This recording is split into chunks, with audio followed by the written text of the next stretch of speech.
നമസ്കാരം. ആഴ്ചകൾ കഴിയാനുള്ള ഭക്ഷണവും അവശ്യ സാധനങ്ങളുമായി ഇന്ത്യൻ കർഷകർ വീണ്ടും ദില്ലിയിലേക്ക് എത്തുകയാണ്. 2000 ട്രാക്ടറുകളിലായി 20,000-ലധികം കർഷകരാണ് നാളെ രാജ്യ തലസ്ഥാനത്ത് അണിനിരക്കാൻ പോകുന്നത്.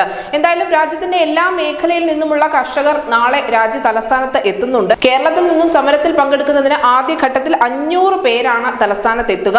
എന്തായാലും സമരത്തെ നേരിടുന്നതിന് വേണ്ടി കേന്ദ്ര സർക്കാരും അതിനോടൊപ്പം ഹരിയാന സർക്കാരും സർവ്വസന്നാഹവും ഒരുക്കിയിട്ടുമുണ്ട്. ഹരിയാനയിലെ 7 ജില്ലകളിൽ ഞായറാഴ്ച രാവിലെ 7 മണി മുതൽ മൊബൈൽ ഇന്റർനെറ്റ് സേവനങ്ങൾ റദ്ദാക്കും.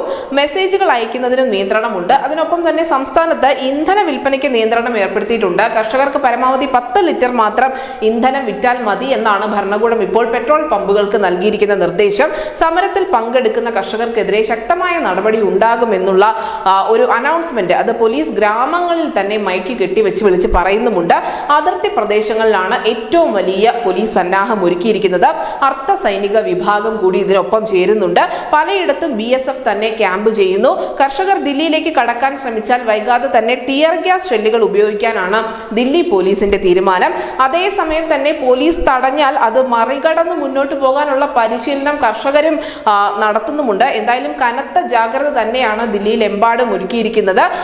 നാളത്തെ സമരത്തിന്റെ നിറം എങ്ങനെയായിരിക്കും എന്നുള്ളത് പകൽ കുറച്ച് മണിക്കൂറുകൾ പിന്നിടുമ്പോൾ മാത്രമേ നമുക്ക് മനസ്സിലാക്കാൻ സാധിക്കുകയുള്ളൂ. എന്തായാലും ഇതിന്റെ ഭാഗമായി ഇപ്പോൾ അതിർത്തിയിലും മറ്റ് പ്രദേശങ്ങളിലുമെല്ലാം സൈന്യത്തെ തന്നെയാണ് കൂടുതലായി വിന്യസിച്ചിരിക്കുന്നത്. News desk Malayalam.